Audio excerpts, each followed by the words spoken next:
як кот з мишами посібравав, а Лена Цяжкова. Жив у хаті шерий кот, прозывался ён Буркот.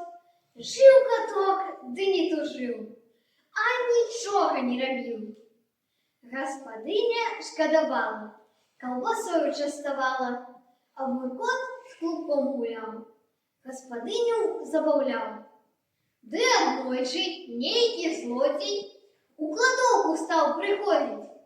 То паўбока надгрызе, то муку ператрясе. Мусіць, завялася мыш. Ты, Буркот, усё ляжыш? Чым шкрабці паміж вушэй, лес ідзі, лаві мышэй.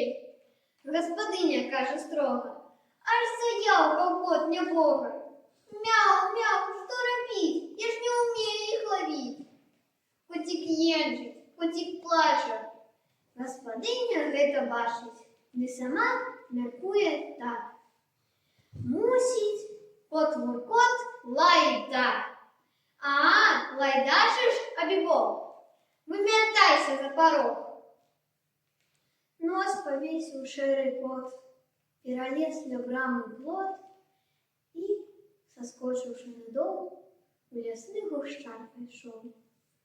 Напуткала меня в город, господыня с хаты гонит. Я без мамы годовался, полевать не научался. Треба рады дать мышам, але ж я не умею сам. Дык прозвали дармоедом, дык позбавили обеда.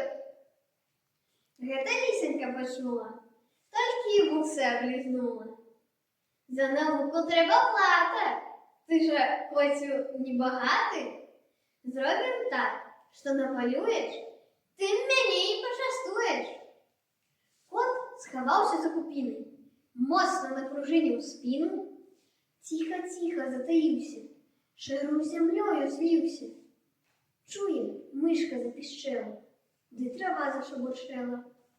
Паляўнічы наш каток за купіны раптам скок, лапами по мышцы хлоп, кіптюрами мышку цок.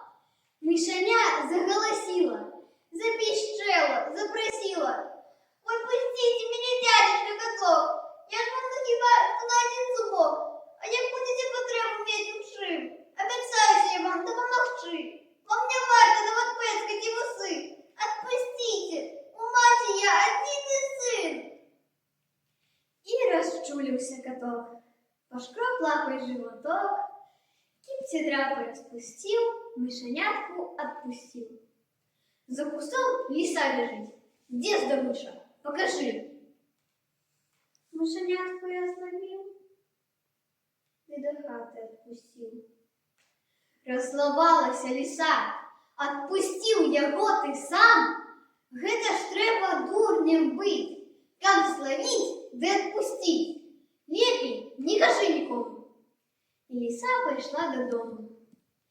Тяжко уздыхнул Буркот. Певно, я неудалый кот. Мышка выбегла с травы. «Дядюшка, что сумны вы?» Расправлял каток пухнатый, як его прогнали с хаты. Ни на что я, Буркот, не здатный. «Что вы, дядюшка, вы выдатный, мы говорим то и лихо. Вы до хаты ступайте тихо, проверяйтеся у сенцы ловко, ды шмыгните тады у кладовку. Як покажется мышь, ловите, господыне своей тягните. Киньте мышку, придие больше, на канапу яна ускочить, завишить, забери придову. Вы не будьте тады лянотом и тягните мышку на сметник. Як толькі зробіце гэта, господыня, бадай, ніколі попракаць вас не будзе болей.